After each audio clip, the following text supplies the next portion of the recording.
Welcome to our Traveling Thursday to the Solomon Islands. And just a little quick overview of what to expect today. I'm going to do a few introductions, and then we'll talk a little bit about the world travel situation. And I know many of you have heard some of these, introducing fly and sea dive adventures. And then we're going to hop over to the Solomon Islands, and it's going to be just a hop tonight from the comfort of your couch. Introduction to the Solomon Islands, and then the liveaboard that we support there, and very specific diving information.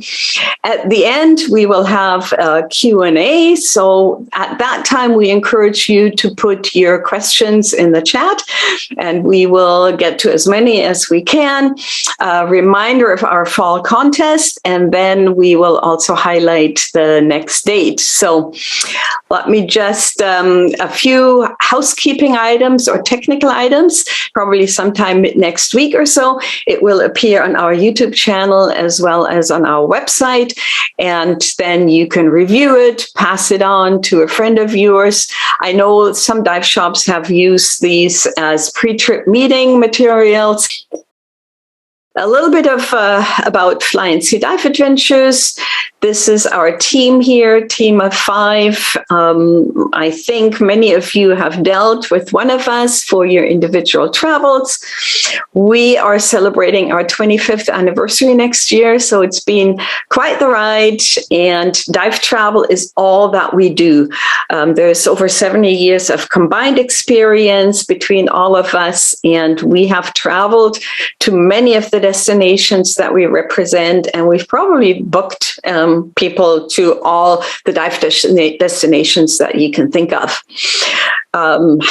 Pretty much every major liveaboard, dive resort, and it is becoming more and more important that you know that we're dealing with reputable companies, because you don't want to have your money sitting somewhere, especially during a little bit uncertain times, and then when you get there, find out they are no longer in business. So we work with reputable dive resorts, dive operators, and liveaboards throughout the world.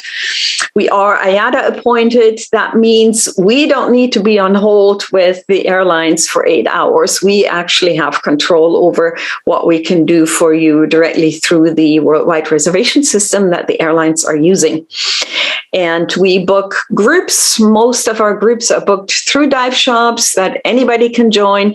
Sometimes they don't make it to our website, especially right now. We are so busy with new bookings and rebookings and short notice group bookings that I know there are some that are happening in the spring, January, February, March, that are not on our website. Individuals, as you want, when you want, for how long you want, that's what we're doing as well. Just a little shot here. This is Irene, Adina, and myself. We were in Las Vegas last week at the DEMA Dive Show.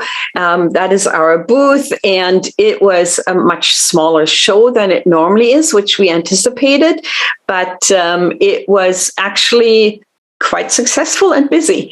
And so we reconnected with so many of our industry colleagues during that week. And we also, for the first time, experienced what it's like to travel with your vaccine passport and COVID testing and all of that. So we now have firsthand experience with that as well. And we did connect with Alex, who is on the call right now from Master Liveaboards in person. So that was obviously a good experience as well. After 2 years. After 2 years, we hadn't seen, although we did see each other 4 weeks ago or so. True, we did. On the Palau webinar, but screen is not the same thing as in person. Yeah. So this is a slide that I use every time, and it actually grows every time because the Cayman Islands have just reopened. And so that is fabulous news for us. And we know that next week, Fiji will be reopening. And you may have seen this in some of the news feeds that you're getting, because obviously those two destinations are fabulous dive destinations. And all the operators are very eager to get back to business.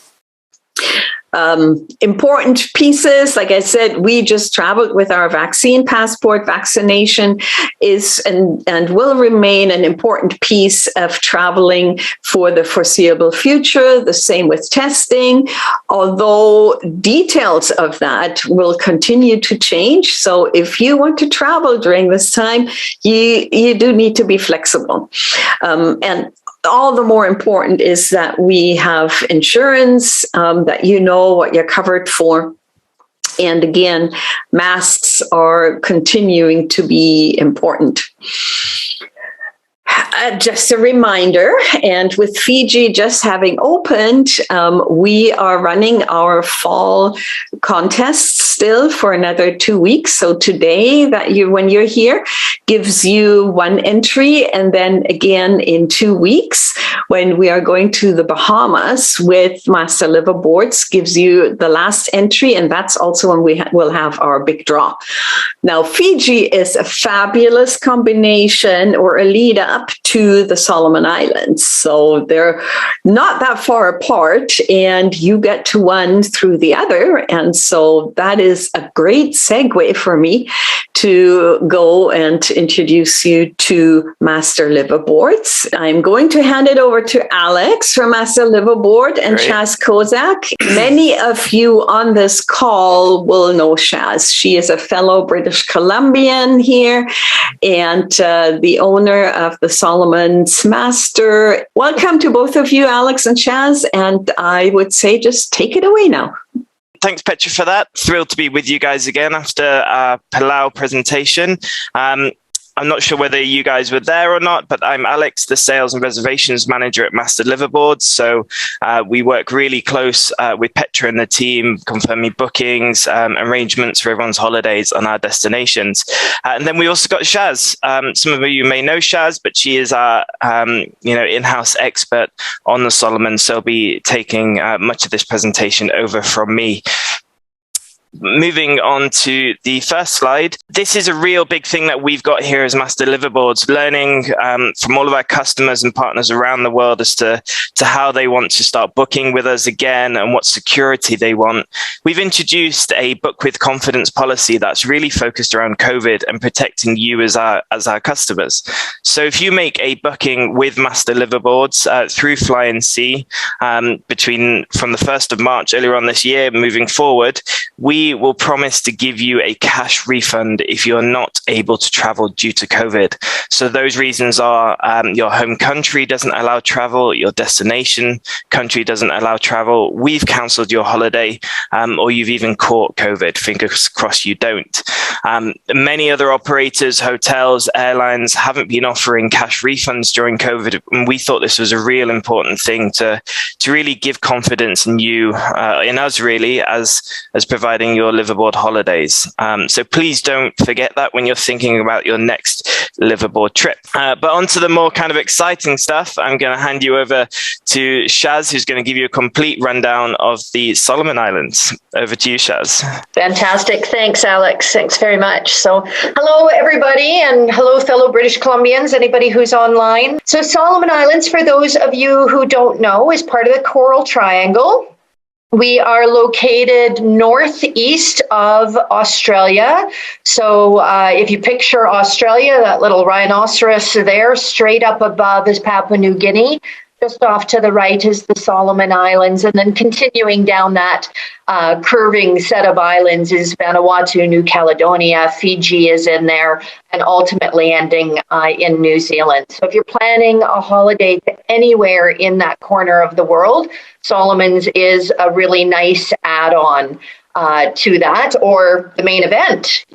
So you can always make Solomon's the main event and add on Fiji, as Petra mentioned. That's a really nice combination, which I've done myself and really enjoyed. So we are a 3-hour flight out of Brisbane and a 2-hour flight out of Fiji, just to give you an idea of distances. And those are the two main entry points for most of you. A bit of history on Solomon Islands. So if you talk to the local people and you ask, tell me about the history of Solomon Islands, how long have people been here? They will tell you that they have always been there. though, that the part of their custom belief is that the Solomon Islanders have always been Solomon Islanders and that they did not come from anywhere. Now, of course, when you track people's movement around all of the world and all of that, it's thought to have been settled about 30,000 years ago, primarily with people from New Guinea, but also coming from the Melanesia countries. So it's a very interesting mix in that you've got both Polynesian and Melanesian people in the country. In the 1600s, it was resettled or rediscovered, as people like to say, by Spanish explorer Mendoza. And he came and named the Solomon Islands, actually Solomons, after King Solomon. And before that, it just did not have a name. One of the things I really think is most interesting about Solomons is the diversity of the people. So, for example, there's between 60 and 70 unique languages spoken, and that means that one village cannot speak to the other village in their home languages. So they really are truly unique languages, not dialects, not different variations, but completely unique languages. Now, Pidgin English is the common language that is used across all of the villages, and then English is actually the country's national language.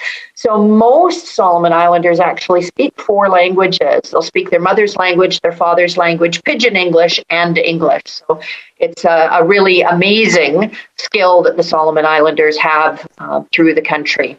A short video, some of the culture that you'd see on a trip.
talked a little bit about getting there and away.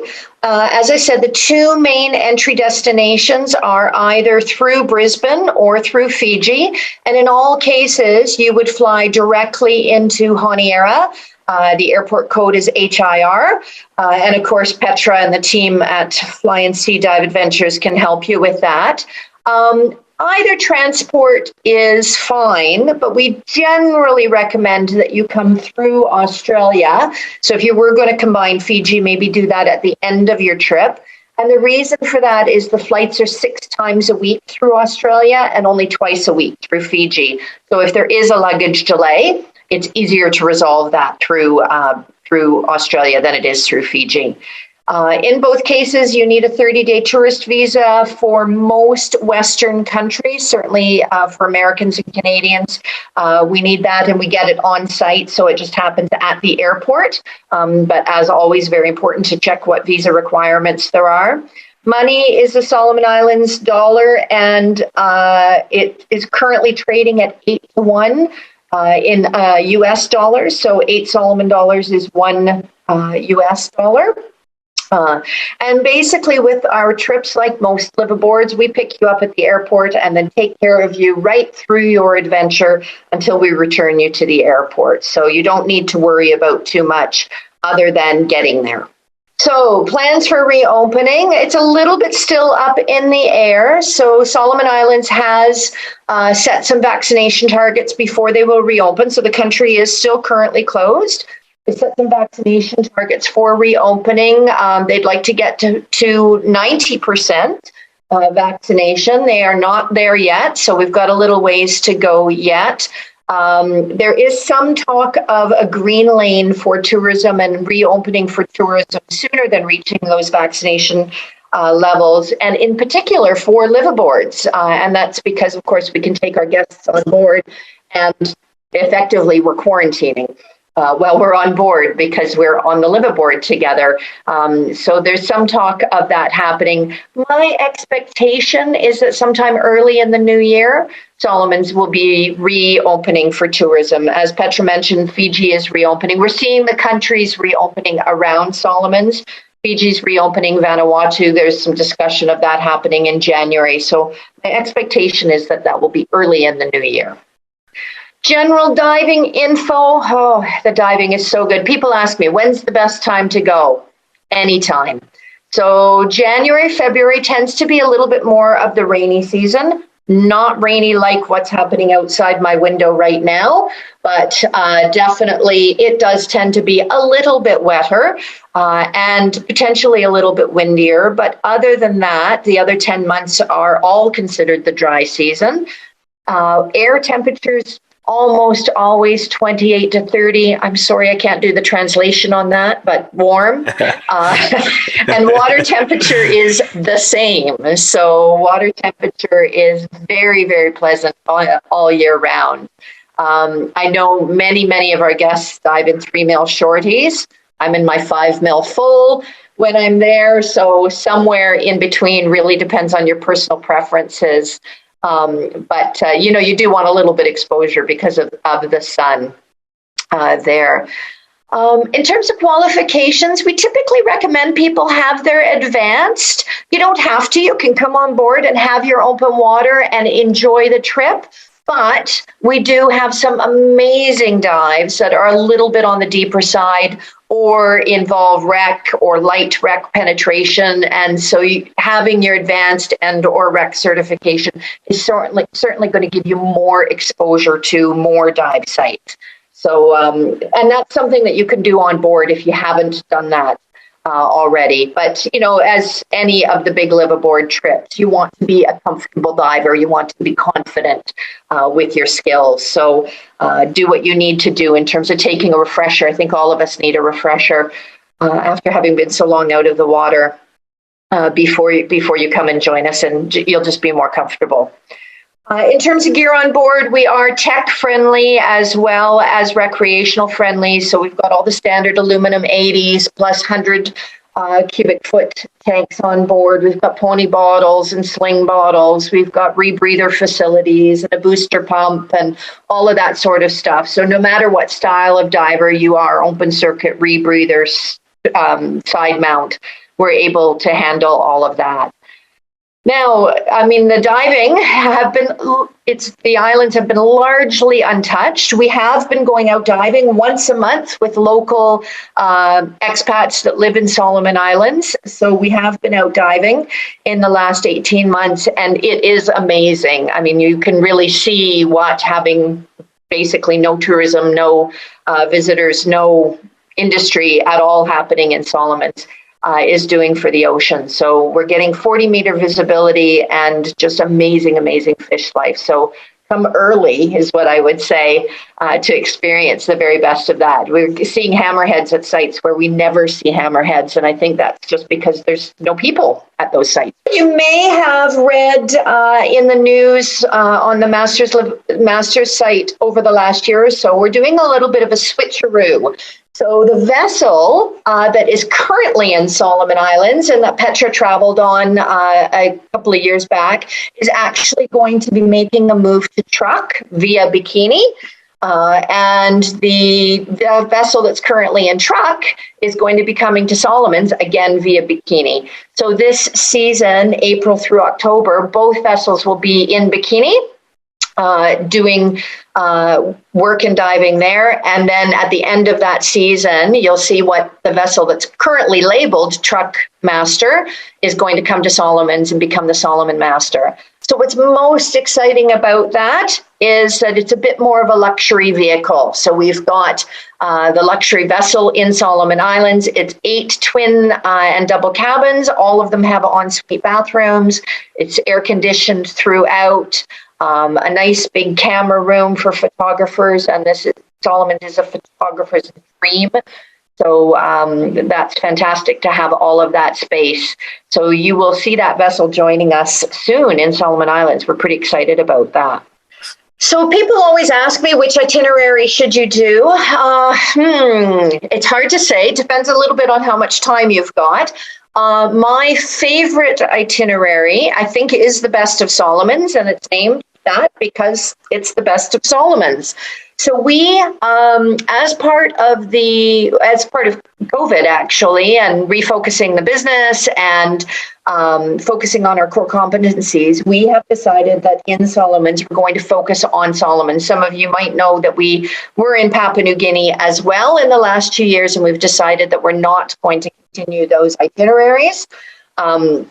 So we will be staying in the Solomon Islands. So if you basically look at the map, kind of halfway down on the left is Munda. Everything below that is where we're focused on diving. And the red itinerary that goes from one end to the other is the Guadalcanal and Western Province. It's a one-way itinerary where you basically land in Honiara, join us, travel up to Munda, then maybe do a land-based vacation in Munda, fly back to Honiara, and that would be the end of your vacation there. Or we have the larger blue loop rotation, which is the Best of Solomon Islands rotation, and that is my personal favorite. Really what we try and focus on, a little bit similar to when I was talking about diversity of culture, is diversity in the diving. We want to make sure that you see wrecks and reefs and culture and walls and deep and shallow and big life and small life. And so you get a taste of everything on the trips. And that's really what the Best of Solomon's is all about. For those of you that are wreck heads, we do a wreck only trip. So just a little bit of some of the examples of some of the dive sites that we do. We have access to about, I think if I added them up, we would have done maybe 150 to 175 different dive sites we've been operating since 2014. So over the last 7 years now. But we, every trip we say, okay, that's one we want to keep, and this is one we're going to let go, and we get focused on the very best of the dive site. So White Beach is one of the sites that's on most of our itineraries because it is a really amazing site. White Beach was home to an American supply base during World War II. And lots of people, when you ask them, where is Solomon Islands, they don't know. But if you say Guadalcanal, they'll know that. So, of course, Solomon's played a major role during World War II in the Battle of Guadalcanal. And White Beach was part of that fighting. It was a supply base. And at the end of the war, the Americans offered to sell all of the jeeps and tanks and ammunition and all of that sort of stuff back to Solomon Islands. The government declined, thinking that the Americans would just leave it behind and they would get it all for free. But instead, it was pushed into the water, and it's become a really amazing dive site. There's another site like that in Vanuatu called Million Dollar Point. This is a smaller version of that, but a more accessible version. Because it's an area that's just littered with vehicles and ammunition and supplies from the base. The other nice thing that's really cool about that site is up in the shallows, the macro life is fantastic. So again, a good site for both. Rainbow Reef is one of my favorite sites in the entire island. It's located in the Russell Islands, so in the central part of Solomon's. We do this on both our 7-night Taste of Solomon's and our 10-night Best of Solomon's itinerary. It is conditions allowing because it is a little bit exposed, but it's a big saddle in the middle of the water. The top of the reef is at 60 feet, so good for those of you who might only have your open water diver. But if you're able to drop down across the edges, that's where you'll see eagle rays, sharks, the occasional manta. We get schooling milkfish there, schooling barracuda there. Again, visibility is typically in the 40-meter, 120-foot range. So really, really incredible. One of the other things I love about this site is 7 of the 12 endemic anemone fish species are on this site. So you can kind of check off a bunch of the anemone fish sightings that you might want to see. I talked a little bit about Solomon's being a photographer's dream. LaRue Cut is a must-do dive. It is only accessible by Liveaboards. So if this is a dive site that you want to see when you come to Solomon's, you must join us on a Liveaboard. It's one of the most iconic sites. It is 100 meters, so 300-foot chasm, basically where the island has broken apart. It's open to the surface, but it's about, let's say, 4 to 5 meters wide, 15 feet to 20 feet wide, and then goes about 100 meters to, like I said, 300 feet back into the island. So as you can imagine, you swim through this very long swim through, looking at the growth and the life on the walls. And then when you get to the back of the swim through, you can surface in the jungle. And you get an amazing play of light on the walls, which is why photographers love this site so much, is you get all those sunbeams bouncing off of the walls. There's also a family of nurse sharks that live down right at the end of the dive site, so we can often see them at home. And then under the cracks and crevices down at the bottom, we get some big, big lobster life as well. So it's a pretty cool dive for those of you who like to be in caverns, but also like access to the surface. Wickham Island is one that we only do on our Guadalcanal to Western Province itinerary. So this is a pretty interesting dive site, and we are the only people in the country that offer this site. So it's very rarely dove, and only dove by us. So the Wickham family is one of the settling families in the Solomon Islands. They are an original family that intermixed with the missionaries when they came to Solomon. So that's where the name Wickham came from. And the family members live throughout the Solomon Islands and still continue to own Wickham Harbor, this very large area. It's an interesting site because it was home to the Japanese forces. So it's one of the sites where you can see Japanese vessels underwater. There are 4 of them that were sunk that basically sit all in a row, and all 4 of them have never been identified. So we go down and dive them and keep looking for identifying marks, but no one seems to know exactly which vessels they are. We had the Japanese government come down and try and help us identify them, but they've been unable to. But because this area is so rarely visited, the life is massive. Sea fans, I would say, in the range of 8 meters, probably 20 to 25 feet across. Sharks, rays, cuttlefish, and then, of course, all the little life as well. So where you've got a massive sea fan, you've also got pygmy seahorses, all the little flatworms. We quite often get snake eels on this dive site. So it's a really good site for, again, that mix of very large and very small. Mbakura Island, also known as Mary Island, is again a site that is only accessible by liveaboard. So it is a tiny little speck of an island in the middle of nowhere. And according to local legend, is haunted. And I have to say, when we dive Barracuda Point, the life is phenomenal. When we dive the other side of the island, there is nothing there. And that's the side of the island that's considered to be haunted. So maybe there's something to that. I don't know.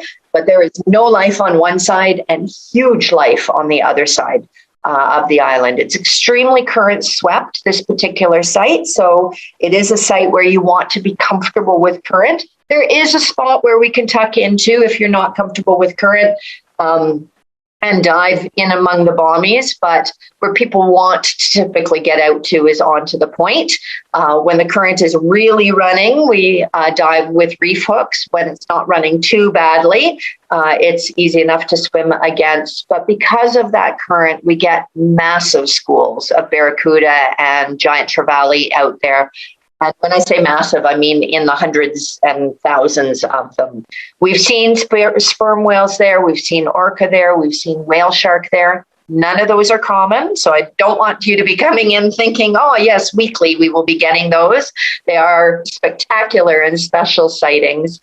But we have seen basically anything that is intercontinental, transitory, and that swims around the whole ocean. It's possible to come through there because it's a big expanse of water next to a tiny, tiny little island. Closer into Honiara is Tulagi area. Again, Tulagi was actually the original capital of Solomon Islands before it was moved to Honiara. And again, a massive base for World War II fighting. There are about 35 planes that are sunk in the Tulagi area. There's about 6 of them that we dive fairly regularly because they're the most intact. And that's one of the things I should mention as a whole. If you are a wreck lover and you have been to Truk already, the difference between Truk and Solomons is in Truk, the vessels were sitting in the harbor. The Americans flew over, bombed them, and everything sunk. So the vessels that are there are pretty much sunk intact. In Solomons, the vessels were engaged in fighting at the time of sinking. So many of the vessels are twisted hunks of metal now. But in Tulagi area, you can see we've got, like I said, about 6 planes that are pretty much intact. And you can see them in various areas in the harbor. So again, anytime you've got structure, it brings in life. So the dives here, we get thousands, millions of the little tiny glass fish. It's not unusual for us to see 10 or 12 varieties of pipefish on these dives, along with nudibranchs to go with them. And then, of course, you've got that very interesting history. And it's a little bit sombering, actually, when you think about what you're diving on. There was quite a bit of loss of life. Almost 4,000 people died in a 3-day period. Maravagi is one of the spots where we often end our Taste of Solomon's trip before heading back to Honiara. And we also include this on our Best of Solomon site. It is a small little village, about 2 hours crossing time from Honiara, so it makes either a lovely first dive day or last dive day. And what's so good about it is it's a home to cuttlefish. So it is not unusual for us to see, say, 10 cuttlefish on a single dive.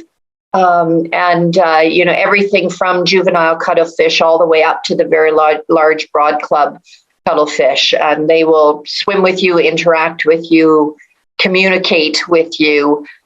So it's pretty spectacular. We also get some really special varieties of pipefish there, some very interesting sea slugs there, including the Sean the Sheep sea slug, for those of you, the little green one that looks like a sheep, a New Zealand sheep underwater. And then when the conditions are right, typically if you're diving on a week where we've got a full moon and a reasonably good current, it is also a manta feeding site. So Devil's Highway is located at Maravagi, and we can get out and see manta rays feeding either on snorkel or diving. And again, so if you're interested in that particular dive, you do need to plan your trip around full moon, because that is the best time to have the likelihood to see them. So. Down in that area as well is a site called Gavutu, again, a World War II base. And it's a mini $1 million point. Even smaller than White Beach, but it was a wharf area where, again, when the Americans left, they just pushed a bunch of stuff into the ocean. So fantastic as a muck site or creature site for those of you that enjoy those types of dives. So blue ribbon eels, pipefish, nudibranchs, flatworms, all hiding among the rubble. Now, if I say all of that, you think, oh, I don't want a muck dive. I don't like that. No problem. About 3 minutes away is another of the Mavis Plains. So for those of you that are not interested in muck diving, I love it. Not everybody does. It's an easy dinghy ride over to another one of the planes that was sunk during World War II. And then one of the most interesting wreck dives that we do is the USS Minneapolis. So again, Solomon's is one of the few places where you can see Japanese wrecks, US wrecks, New Zealand wrecks.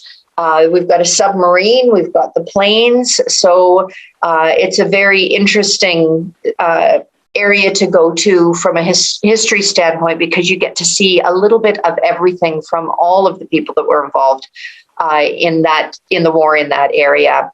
So the Minneapolis was bombed by a plane, which is what brought her down. But the bow actually cracked off and sunk in Solomon Islands. And then the Minneapolis vessel, they covered the bow with temporary covering and sailed it back to Brisbane for repair. So those sailors who made that vessel move is incredible story that they were able to save the lives that were on board there. So, and the bow section is sitting in about 60 to 75 feet of water, 14 to 24 meters. So very, very accessible for all levels of diving.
Thank you, Shaz. I am going to hand it over shortly to Irene, who will facilitate the Q&A. So I had the privilege, I think it was in 2017, to travel to the Solomon Islands. A few things that stood out to me was, one is you saw from the country, the routes are pretty big. So there's dive destinations where you can go liveaboard or resort. And I would say the Solomon Islands, really, you need to be on a liveaboard. There are a few dive resorts, but you would cover such a small area. And when you're on the liveaboard, you're always the only liveaboard on that dive site. There is not coming up and going, okay, which of these other 10 liveaboards is mine? So that really stood out to me. The other thing is yes, you go and visit the villages, but it's not anything touristy. You are included in their day-to-day life. They may make a performance for you, but it's because that's what they do in their culture. It's not a tourist put on show. And of course, kids always love having their pictures taken, and so those make for some cute pictures. In terms of the diving, I remember a few dive sites. One dive site was where the dive master told us before, just wait here. I got to check whether the crocodile is in the mirror pond or not, and then we can go in. And so you go like, oh my goodness, I'm not so sure if I want to dive with a crocodile or not, but that was kind of cool. The other dive site was what you see here on my screen right now is the twin tunnels. There's like 2 holes in this rock. I forget exactly at what depth, Shaz, but then you're being told, just go in those holes. They come out on the other end and they're tunnels, and you actually dive down into these tunnels and you come out on the other side. Put your questions in the chat. Irene will take it away and just ask those questions on your behalf. From Sharon, can we get an idea of prices?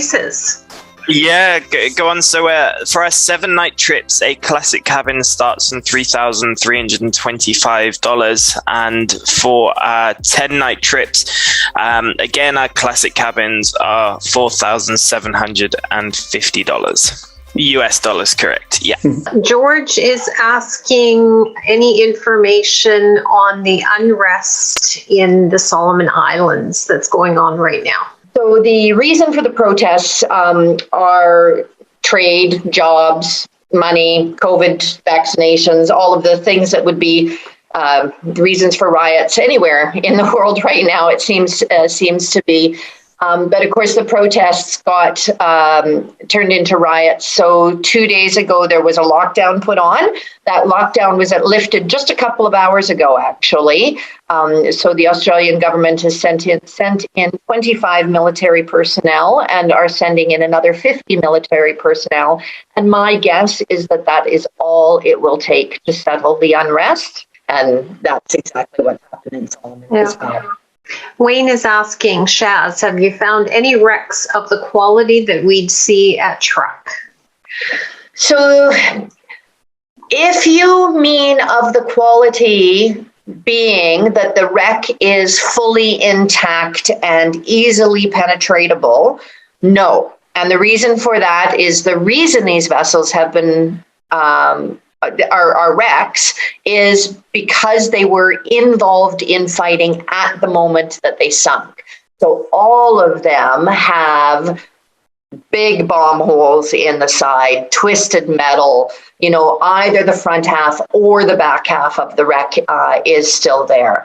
And for me, so for me, that is historically as interesting as what you see going on in Truck. Penetration for most of the wrecks is not recommended. We do run, though, on the wreck trip in particular, some penetration dives. And for those, I would recommend at very minimum advanced, but I'd actually recommend that you have your Tech 40 and be able to do some decompression diving, and you really will experience the very best of that. So, and those wrecks are more similar to what you would see in truck. Also, another question: how easy is it to combine a trip to the Solomons to a trip to Papua New Guinea? And yes, it can be done because it's all via Australia. So yeah, and well, there is actually flights from Honiara to Port Moresby. So you can fly direct between Port Moresby and Honiara. Of course, in Papua New Guinea, it would be unlikely that you would do your diving from Port Moresby. So there'd be another internal flight in Papua New Guinea. So it's certainly one of the trips that you'd want to have a 3-week schedule for, as opposed to trying to do a 2-week schedule. You just logistically, it's challenging, but completely possible. Gareth says you also mentioned a couple of types of aircraft. Any B-29 or other big U.S. bombers to dive on? There is one B-29 and one B-19, which is a very small one, off the coast of Honiara. We aim to get to both of those on the World War II wreck trip only. So you would only see those on that trip. James is asking, when we were there, the water temperature was as high as 95 degrees. Is it still that warm? We had people reporting temperatures just a few weeks ago, and that is we're currently in our warmest season right now for water temperatures. So I would expect them to be slightly lower than that. A last question, what is the deepest wreck dive?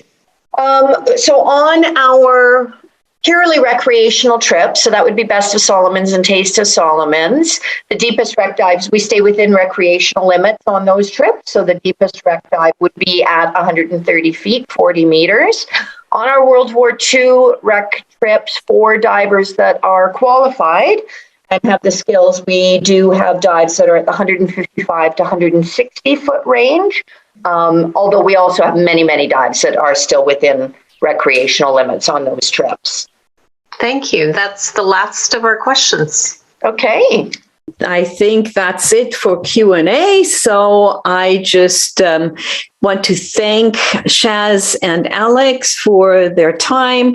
But happy Thanksgiving to our American friends. Thanksgiving. Yeah. And in 2 weeks, we will be in the Bahamas. And like I said at the beginning, that will be our last presentation for this year. We will then take a break at Christmas, but we will also do our draw for our 5-night Fiji package in 2 weeks. So we hope that you will all join us again for that, and subscribe to our newsletter. That way you get notifications a week prior when registration opens to these webinars. There is already on our website, there's already a schedule for some of the webinars that we already have arranged for 2022. That is all for tonight. Thank you very much, everybody, for your time and for joining us. And so we will see you again in 2 weeks. Thanks again.